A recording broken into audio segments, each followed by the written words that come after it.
drinks, gents. Thank you. Finish your drinks, please. Yeah. Come along, Mr. Glum. Time to leave. No, Mr. Glum. For the last time, I will not lend you that money. It's only 3 guineas, Ted. For my boy Ron. If I don't get that 3 guineas for solicitor's fees, his whole future career could be in jeopardy. His whole future life could be as empty as that glass you've been so studiously ignoring. Well, if putting another brown ale in there's going to make you feel any better. Well, it would be a gesture, Ted. It would be a gesture. And while you're at it, put another gesture in that one and all, will you? See, it all started this morning, as a matter of fact, this morning. F was in our front parlour with Ron, and she couldn't help noticing his face. He had that sort of empty, discarded look, you know, like a used Kleenex. Well, F twigged it straight away.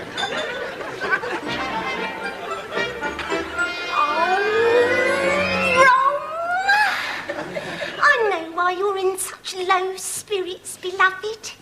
It's because you failed to get that job in advertising. Exactly what position was it in the advertising world that you had set your heart on, Ron? Sandwich board manny. You're behaving as if it's somehow your fault that you've been out of work for so long. Just how many jobs have you gone after in these last 7 years? So many I've lost count. Must be nearly 4. What I can't understand is why you are so consistently turned down. There must be something that's putting employers off you. But what? Look, Ron, when you go up for an interview, what exactly do you say to them? Nothing they could take offence at, yes? I just say, good afternoon, my name's Ron Glum. Good afternoon. Good afternoon, my name's Ron Glum.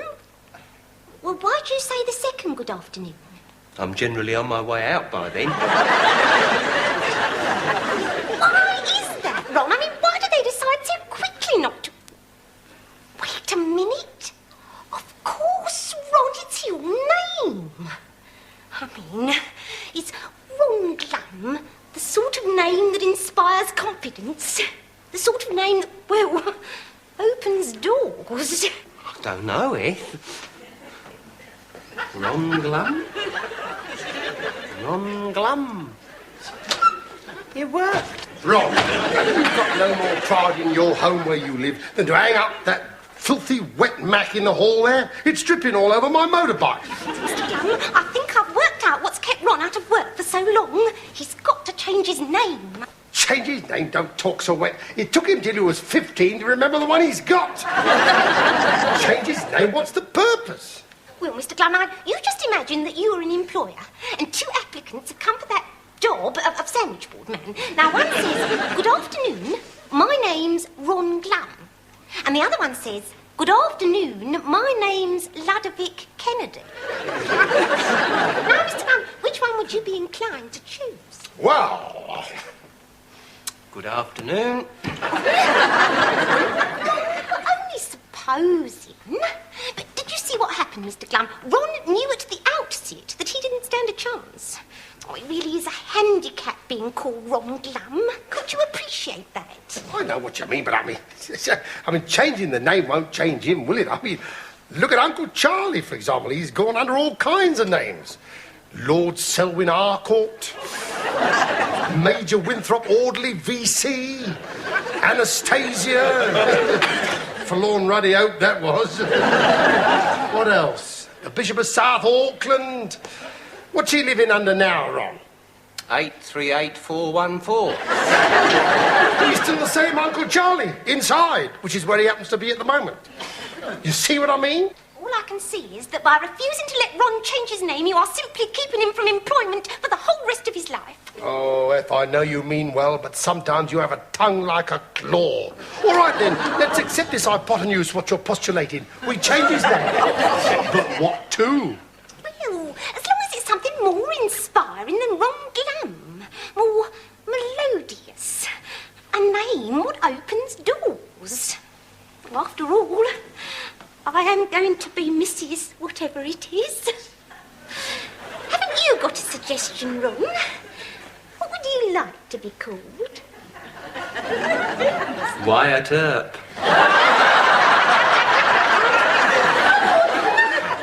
Wyatt isn't an English sort of Christian name.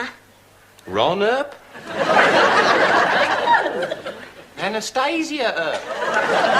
May I make a suggestion, Ron? Yes, Dad. Shut up.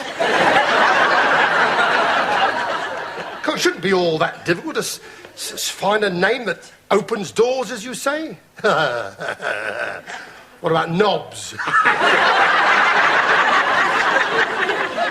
Don't get all sniffy on me, eh? I mean, that's the sort of Cockney humour that helped us get through the Blitz. Does it help when one is trying to concentrate? Now, the question is, what sort of name would suit Ron? Henry Turner. Pardon, Ron? It just came to me in a flash. Henry Turner. Oh, yes. Oh, I like that. Henry Turner. Mrs. Henry Turner. Henry and Ethel Turner. Sir Henry and Lady Turner. Come down to earth. All right, Henry Turner it is. Let's get to a solicitor's office and make the change official. After you, Lady Turner. Yes, the procedure is generally known as deed poll. A very simple process, costing only 3 guineas and extremely common these days. Only this morning I had another client in to effect a change in surname. A Mr. Smelly. Oh, Dad. Couldn't I have that name? Shut up. If he's finished with it, I could have it easy. No, we've decided. Oh, isn't it sad? That's probably the last time I'll ever call you Ron. Ron, being one of the names you're seeking to alter, I take it. In favour of what? In favour of employment. Well, this lad's been down to the Labour Exchange every day of his life for the last 7 years. Why, I should think the manager down there's seen more of him than what he has of his wife. I doubt it is. You're acquainted, are you, with the manager at the Labour Exchange? Old Henry Turner. Oh, yes, we've been members. What'd you say his name was? Henry Turner.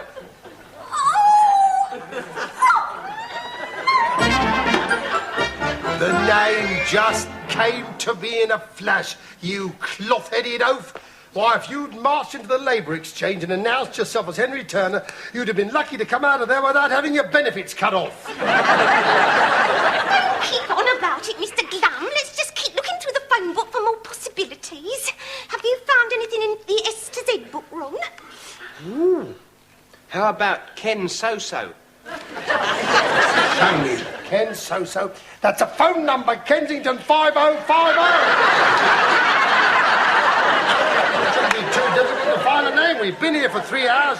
If we don't find one soon, you know, we'll be getting into drinking time. Oh, it's all right, Dad. I've got one. What? Stuart Mulholland. Stuart Mulholland. Sold. Sold to the gentleman in the hairy cap. Come on, then. Well, I'm glad you found another name so quickly. Quite sure you're happy with this one? Well, I don't know about happy, but you get to a stage where every name seems stupid. Well, I suppose even a stupid name is better than the one... Let's complete the deed, shall we? If you'll just tell me what name it is you've Oh, excuse me. Hello? Yes? This is Stuart Mulholland speaking. By tomorrow? Fine. Goodbye, then. Sorry about that, Mr.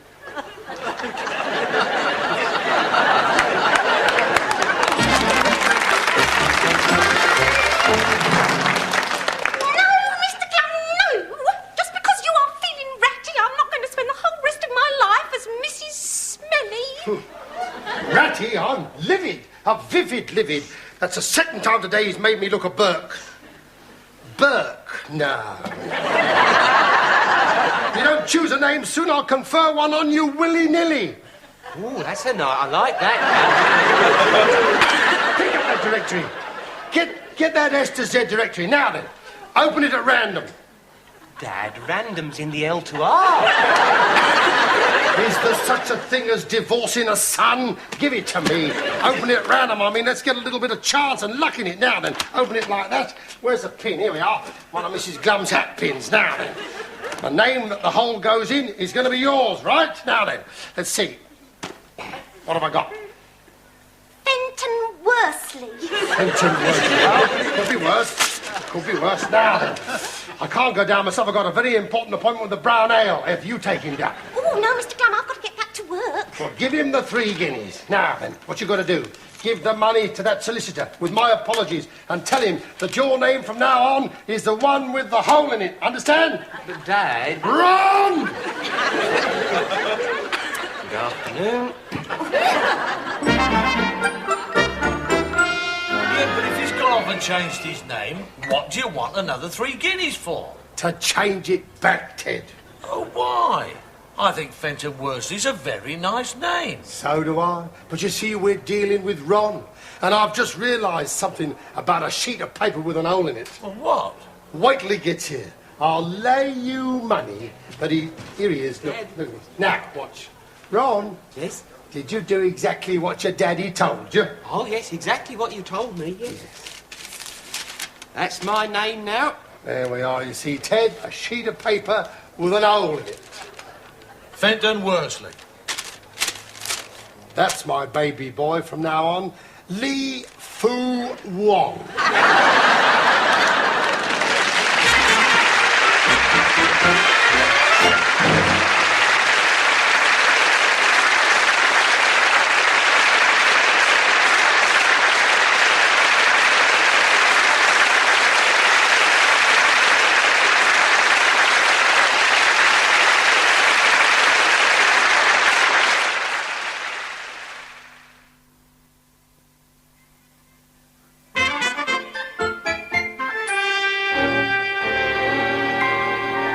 Time, gentlemen, please. Last orders, please, Sid. Excuse me. Come along, Mr. Glum. Come on, Mr. Glum. Kindly finish your drink, thank you. All right, Ted, don't rush me. I must say, Mr. Glum, you look very pleased with yourself. I don't know about pleased myself, Ted. Joyous would be a better word, I think. My cup of happiness is brimming over. Which is more than can be said for that glass, Ted. Put another brown in there, will you? And the reason for my happiness is quite simply this. I've pulled off a stroke which is going to benefit not only me, but my boy Ron as well. You know Ron, don't you? Yeah, is he the one who comes in here and orders a stick of celery and 2 pickled onions? That's right. He's teaching himself bar billiards. The groundwork for the whole scheme was laid a couple of weeks back when Ron and Eth, that's his fiancée, were sitting on the sofa in our front room. And for once, the sofa springs were not ringing out their usual happy tune.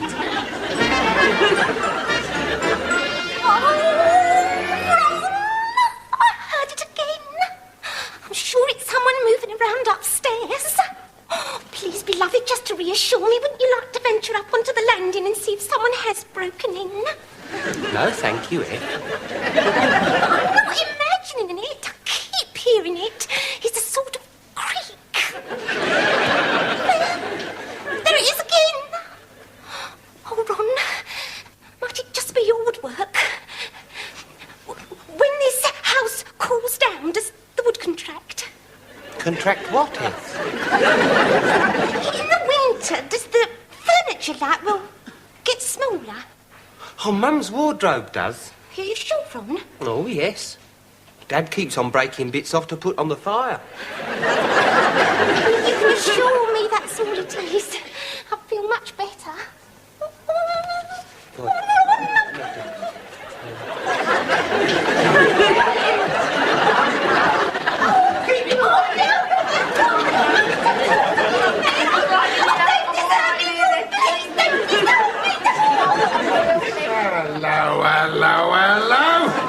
That's what they call cupboard love, is it, eh?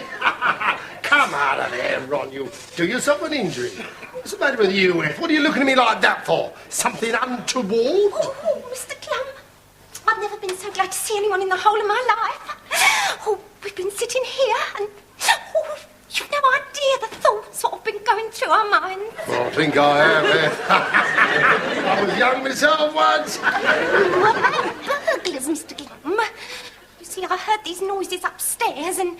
Well, soppy me. I thought it was a burglar. but now I know it was you up there, Will. What are you talking about, Eth? I've only just come in through the front door. Oh, put him down for a minute, Eth. For once and for all, there is no burglar upstairs, and let that be the end of the matter. What was what? That clatter. Oh, please go and have a look. Ethel, once and for all, there is no... Will you let me finish what I'm trying to say? There is no burglar upstairs. Oh, Mr. Glum is coming down the stairs. Coming down the stairs, don't panic, Angus, don't panic. What's that? He wants to come in, Dad, he wants to come in. I surrender! Come in and take whatever you want! What now? Oh, Will murderers. Oh, for heaven's sake, Ron, say something to him. Hello, Uncle Charlie. Ron, I'm sorry to break in on you like this. Charlie, what are you doing burgling us? I'm most terribly sorry. I just noticed the open window and the drain pipe, and, well, before I knew it, I was inside and moving around noiselessly. Noiselessly, all that clutching and banging. Charlie, you'll just have to thieve yourself another pair of spectacles. Ron, I don't understand. You mean this is your Uncle Charlie? Yes, eh? And he's a real burglar? Well, there's no need to shrink away from him like that, Ed. As a matter of fact, a lot of people welcome being done by a nice, friendly burglar like Charlie. It's the insurance, you see, miss. Whatever little I steal from them, by the time they've claimed all sorts of extra items from the insurance company, my visit's been beneficial. Sort of Robin Hood of the Prudential. In fact, Charlie, something I want to ask you. What? Just a hypothetical question, of course, but supposing you had stolen something valuable from this house, now then, what's my most valuable possession? Me, Dad? Talking about my watch, something that works. Supposing you had nicked my watch, would there be anything to prevent me from telling the insurance company that you'd nicked a lot of other valuables as well? Oh, nothing at all. Well, then there we are. This should just do the trick. Do what? Upstairs, the locked drawer in what's left of Mrs. Glum's wardrobe. You'll find my watch stuffed in the back. Oh, no, I couldn't do that. I couldn't. Why not? Well, half-inch from family. I mean, nicking from strangers is one thing, but nicking from my own relations, that's stealing. You defrauded an insurance company, Mr. Glum. I could never be party to... Party to a nice weekend at Brighton by the Sea for the three of us, all expenses paid by Eagle Union Accident and Theft. The only thing that's standing in our way is a little cooperation from Uncle Charlie here. Never be able to live with myself. Well, live with somebody else, but at least go and nick that watch. I'm sorry, but no. Don't bother coming to the door. I can prize my own way out. Well, Mr. Glum, it was a nice thought, but... But nothing. We don't need Uncle Charlie. He's left all the evidence of theft, hasn't he? Footprints up the drain pipe, jemmy marks on the door. Now, what's the first thing the insurance assessor asks? Did you phone the police? Wrong. Dial the cops. Right, oh, Dad. 9.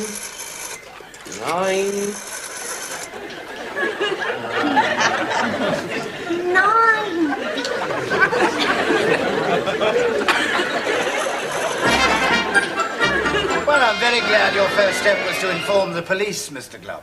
But let's discuss this next item you claim was stolen. The one you describe as the wife's diamond tiara. I could kill the rotten swine for nicking that. My beloved wife never go down to the chip shop without she wears that tiara around her wrist. Mr. Glum, a tiara is worn on the head. Normally, yes, of course, normally. But unfortunately, I'm afflicted with a lovely lady wife who has a very tiny head and very fat wrists. Indeed. Well, let's go on to this next item. Invaluable presentation ashtray, £85. Alabaster! Name calling won't get you anywhere. I'm just wondering why you have no receipts for any of these. That's where this terrible criminal was so diabolically clever. Not only did he nick all those cherished chattels listed on the list that you have here, F meat wrap, Ron's silk-lined opera cloak, my collection of Louis Quincy sniff boxes. Not only did he nick them, but he also stole all the receipts. Took them out of my escritoire. I told you never to leave your escritoire on the back of the chair. Escritoire is French for safe. I'll be frank, Mr. Glum. You've given the missing items a total of £825, but you cannot produce one receipt. So I don't think we can pay you that amount. What are you prepared to go to? What are you prepared to go to, Mr. Glum? Brighton? Palmer, leave the negotiations to me. I'll tell you what I'll do, Mr. Palmer. Knock off the odd 25 and make it the round 800. Well, I'll tell you what I'll do, Mr. Glum. Knock off the round 800 and make it the odd 25. Done. Yes. I thought you might agree. In fact, we were so confident. Thank you very much, Mr. Palmer. Show the gentleman out, Ron. You have restored my faith in human nature. Mr. Palmer. Mr. Glum, you actually managed to do it. And cash, too. Look at that, eh? I always like doing business with people of background and education. They're such nanas. Dad, does he suspect anything? I mean, are we going to get away with it? We've already got away with it, my dear boy. From now on, we're completely out of danger. Oh, we're escritoire. So you're off to Brighton for the weekend, then? Yes, as soon as Ed has helped Ron choose himself a new bucket and spade, we're back to the house, pick up the suitcases and the lolly, and then it's hey-ho for the briny. I like Brighton. I always have done it. Come along or we'll miss the train. You'll never guess who we bumped into on our way here. Uncle Charlie. Don't speak to me about Uncle Charlie. From now on, his name is an enema in my household. Shamefaced. In fact, he scribbled out this note to give you. A note? Well, I hope it's an apology. I've had it preying on my mind so much about not helping you the other night. This evening I slipped back into your ass and done a sort of nominal job. Good luck with the insurance on it. Talk about too little and too late. Not wishing to deprive you of anything really valuable, I left the watch what you suggested and just took that old vase on the sideboard.